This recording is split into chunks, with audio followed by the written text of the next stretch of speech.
جب one on one discussion ہوتی ہے اور آپ ایک شخص کو جانتے ہیں, اس کے خیالات کے بارے میں آپ کو پتہ چلتا ہے, تو پھر کچھ چیزیں آپ کی سوچ کی بدل جاتی ہیں. سوسائٹی میں ایکسٹرا میرٹل افیئرس کو ہم جیسے لوگ بہت برا سمجھتے ہیں. آدمیوں کے لیے تو اس سے اچھا کیا ہوگا کہ آپ جو مرضی کریں, لیکن اب یہاں پہ وہ باؤنڈریز کہاں چلی گئیں. محسوس یہ ہوتا ہے کہ جب ایک بچہ بڑا ہو رہا ہوتا ہے اس کی سوچ تبھی ڈیولپ ہوتی ہے. سب سے پہلے 6 سال کی عمر تک وہ آبزرو کر رہا ہوتا ہے کہ گھر میں وہ دیکھ کے آ رہا ہے. اب وہ اپنے باپ کا رویہ بھی نوٹس کر رہا ہے بچہ. Why you choose to be a second wife, یہ جانتے ہوئے بھی کہ جو سیکنڈ عورت ہوتی ہے اس کو ہوم ریکر بھی کہا جاتا ہے, اس کو بہت سے نام دیے جاتے ہیں, still you choose to be it, why? ایک ہوتی ہے سوسائٹی, جیسے کہ آپ نے بات کی کہ ہماری سوسائٹی میں بہت برے ناموں سے بلایا جاتا ہے, سوچ ویسی نہیں ہے جیسی ہونی چاہیے. ایک انڈیویجول کی اپنی سوچ ہوتی ہے, پھر ایک سوچ وہ ہوتی ہے جو ہماری ہونی چاہیے ہمارے دین اسلام کے مطابق. اس پہ بھی ابھی ہم آگے جا کے ڈسکشن کریں گے. بالکل, اس میں بہت سی چیزیں کنٹریبیوٹ کرتی ہیں. جب پہلی بار مجھ تک پرپوزل پہنچا تو میرے بھی تحفظات تھے, جیسے آپ نے کہا کہ کچھ سوالات ذہن میں آتے ہیں, کچھ چیزیں, کچھ کنسرنس ہوتے ہیں. لیکن پھر جب ون آن ون ڈسکشن ہوتی ہے اور آپ ایک شخص کو جانتے ہیں, اس کے خیالات کے بارے میں آپ کو پتہ چلتا ہے, تو پھر کچھ چیزیں آپ کی سوچ کی بدل جاتی ہیں. تو مجھے لگا کہ کوئی بھی جو رشتہ ہوتا ہے اسے آنیسٹی پر بیس کرنا چاہیے, اور مجھے لگا کہ جو لائف پارٹنر میرا ہونے جائے وہ آنیسٹ ہو. اور اقرار میں مجھے یہ بہت واضح طور پر نظر آیا.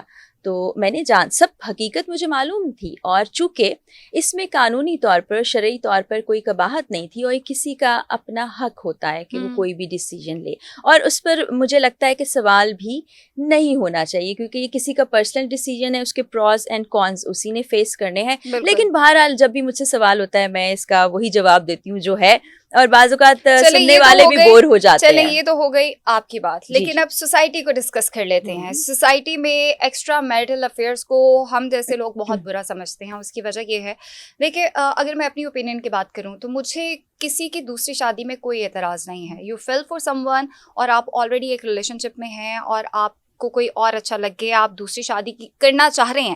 لیکن میرا صرف کنسرن یہ ہوتا ہے کہ چیٹنگ نہ کی جائے, ٹھیک ہے, پہلی والی سے ڈسکس کر کے یا پہلے والے سے ڈسکس کر کے اس کو کلوز کیا جائے. ایک کے ہوتے ہوئے دوسری کی طرف جا کے اس کو ٹائی ناٹ کرنا میری سمجھ میں نہیں آتے, اور مجھے عجیب لگتا ہے. اس پر نا میں نے ایک اور پوڈ کاسٹ میں بات کی تھی ایکسٹرا میرٹل افیئرس کے اوپر, کہ ہماری سوسائٹی میں اب یہ بہت زیادہ بڑھ گیا ہے, اور اس کا تعلق ہماری اقدار پر, ہماری اقدار پر, روایات پر, اور ہماری سوچ پر بہت سے سوالات بھی اٹھاتا ہے کہ دس از ناٹ اس, جو یہ سب کچھ ہو رہا ہے. اچھا, اس میں بعض اوقات شادی شدہ لوگ بھی ہوتے ہیں, بعض اوقات غیر شادی شدہ بھی ہوتے ہیں, بعض اوقات جو اپنے رشتے کی تلاش میں جا رہے ہوتے ہیں وہ بھی ہوتے ہیں. اب معاملہ یہ ہے کہ everybody is okay with that. Everybody سے مراد 100% لوگ نہیں, لیکن اب یہ ان کی سوچ جاننے کے لیے ہمیں ان سے سوال کرنا پڑے گا. خواتین بھی اوکے ہوتی ہیں کہ ٹھیک ہے, میں بیگمات کی بات کر رہی ہوں جس پر بہت بیک لیش پہلے بھی آ چکا ہے, وہ اوکے ہوتی ہیں. میری آبزرویشن یہ ہے کافی زیادہ تعداد میں کہ ٹھیک ہے آپ کر رہے ہیں, اٹس اوکے, کر لیں, ہماری ساری چیزیں جو ہیں وہ پوری ہوتی رہیں. آپ ایسے لوگوں کو آپ بھی جانتی ہوں گی, میں نے بھی دیکھ رکھا ہے, آبزرویشن ہے ہماری. تو ایسا سوسائٹی میں ہو رہا ہے, اور آدمیوں کے لیے تو اس سے اچھا کیا ہوگا کہ آپ جو مرضی کریں. لیکن اب یہاں پہ وہ باؤنڈریز کہاں چلی گئیں جو آپ کو ایک فیملی سسٹم سکھاتا ہے, جو آپ کو شریعت سکھاتی ہے. ہر طرز نظر سے, ہر طریقے سے یہ چیز ٹھیک نہیں ہے, تو میں تو اس کو کنڈیم کروں گی, نہ ہی اس کو اچھا سمجھوں گی. لیکن آپ جو اس راستے پر چل پڑے ہیں, کیا وہ اس ٹریک سے واپس آئیں گے؟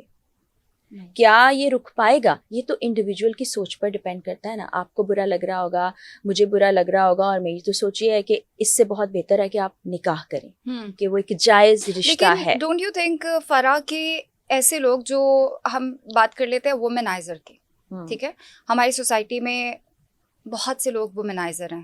ایک پہ تو ٹکنا ہی نہیں نا ہوتا, انہوں نے ایک کے بعد ایک, ایک کے بعد ایک. ان کو تو ایک بھی شادی نہیں کرنی چاہیے ان مائی اوپینین, کہ وہ ایک شادی کے بھی حقدار نہیں ہے, بیکاز انہوں نے اس پہ تو ٹکنا ہی نہیں ہے. وہ اس کو چیٹ پہ چیٹ کرتے رہیں گے. جو ابھی نہیں رک رہا وہ بعد میں کیسے رکے گا, رائٹ؟ یہ ایک بہت بڑا سوسائٹی کا المیہ ہے, سب لوگ نہیں ہے لیکن ایک تعداد. میں وومنائزر کی بات کر رہی ہوں, obviously. یہ مجھے لگتا ہے کہ ایک کوئی نفسیاتی مسئلہ ہے. ایسے لوگوں کا اگر آپ تھراپسٹ کے پاس ہاں اچھا ایسے لوگوں کو اگر آپ لائف کو ذرا گہری نظر سے دیکھیں نا تو وہ ہر رشتے میں ایسے ہوں گے. ان کا رشتہ اپنے گھر والوں سے بھی اچھا نہیں ہوگا, اکتائے نظر آئیں گے, بہن بھائیوں سے بھی اچھا نہیں ہوگا, اور پھر وہ ایک کے بعد ایک بہتر سے بہتر یا ایک لت لگ جانا آپ کہیں, اور کہتے ہیں برائی کا راستہ بڑا آسان ہوتا ہے, ٹریک بھی بہت کرتے ہیں, اس طرف لگ جاتے ہیں.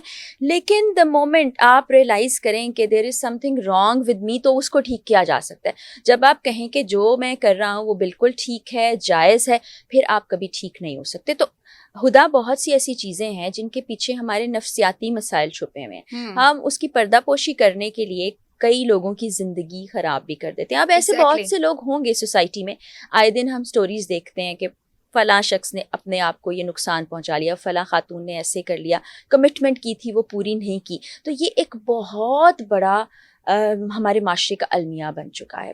اور مجھے محسوس یہ ہوتا ہے کہ جب ایک بچہ بڑا ہو رہا ہوتا ہے اس کی سوچ تبھی ڈیولپ ہوتی ہے. سب سے پہلے 6 سال کی عمر تک وہ آبزرو کر رہا ہوتا ہے کہ گھر میں وہ دیکھ کے آ رہا ہے. اب وہ اپنے باپ کا رویہ بھی نوٹس کر رہا ہے, بچہ ماں کو بھی دیکھ رہا ہے, اگر اس سے بڑی بہنیں ہیں وہ دیکھ رہا ہے سب ان کے ساتھ کیسے ٹریٹ کر رہے ہیں. وہاں سے وہ چیزیں اس کی بیس بن رہی ہیں. وہ کہہ کچھ نہیں رہا, وہ صرف دیکھ رہا ہے. اب جب بیس بن گئی ہے نا تو اس بیس کو بدلنا بہت ہی مشکل ہے. وہ وہی رویے اپنائے گا. اور ہمارے ہاں جنرلی کیونکہ یہ مردوں کی سوسائٹی ہے, اگر امپاورڈ عورتیں ہیں تو ان کی تعداد بہت کم ہے, بہت ہی کم ہے. اور پھر پیٹریارکی کی بات ہم کریں تو مجھے ثنا یوسف کا کیس کوٹ کرنا ہی پڑتا ہے کیونکہ ریسنٹ واقعہ ہے, اور اس سے پیچھے آپ چلے جائیں ایک لمبی لسٹ ہے. تو دس از اے مائنڈ سیٹ جس کی وجہ سے یہ والی چیز بھی سامنے آتی ہے کہ ٹھیک ہے ہم جو مرضی کریں, کسی کے جذبات سے کھیلیں, اور خواتین کے متعلق اچھا, پر آپ کو لگتا ہے کہ اس میں کیونکہ تربیت کی ہم بات کر رہے ہیں کہ بچپن سے وہ کیا سیکھتا آ رہا ہے یا سیکھتے آ رہی ہے, اس میں بہت سا کیونکہ ہماری پیٹریارکل سوسائٹی ہے, اور اس پیٹریارکی کی نظر جو ہے وہ ہماری خواتین بھی ہیں. بیکاز گھر میں اگر ہماری مائیں ہیں جنہوں نے تربیت کرنی ہے, تربیت تو وہی کر رہی ہیں نا. ایک مرد جو ہے وہ باہر جا کے کما رہا ہے, اس نے گھر پہ آ کے عورت پہ چیخا بچوں کے سامنے, یہ ساری چیزیں ہم نے دیکھی ہیں. تو وہ عورت جو سہ لیتی ہے وہ اپنے بچوں کو بتا رہی ہے کہ عورت سہنے کے لیے ہی ہے. اچھا, عورت کو ٹھیک کرنا ہے, یہ جو سسٹم ہے یہ عورت کو ٹھیک کرنا ہے. اور ٹھیک کیسے کرنا ہے؟ اب جو بگاڑ ہو گیا یا جو اس عمر میں پہنچ چکے ہیں جہاں ان کی عادتیں تبدیل نہیں ہوں گی, یہ بڑا ایک ریالٹی چیک ہے. اگر آپ ایک 50 سال کی عمر میں یا 40 سے اوپر کی عمر کے کسی شخص کو کہیں گے کہ تم اپنے آپ کو بدل لو تو بہت مشکل ہے. مجھے لگتا ہے 30 کے بعد بھی نہیں آپ بدل سکتے. ینگسٹرز کو بدلا جا سکتا ہے, آپ سیکھتے نہیں ہو. بالکل. اچھا, ویسے سیکھنا اگر آپ چاہیں تو بہت لمبی عمر تک, لیکن یہ عادتیں پکی ہو جاتی. اب ایک بچے کو ٹرین کرنا بہت آسان ہے. آپ اپنے بیہیویئر سے, آپ اپنا جو فیملی سسٹم ہے اس کے ذریعے سے اس کو سکھا سکتے ہیں. اب وہاں پر اگر عورت تفریق کر رہی ہوگی اپنی بیٹی اور بیٹے میں, تو پھر ماحول نہیں تبدیل ہوگا, معاشرہ نہیں تبدیل ہوگا, چیزیں نہیں بدلیں گی, یہی سب نظر آئے گا.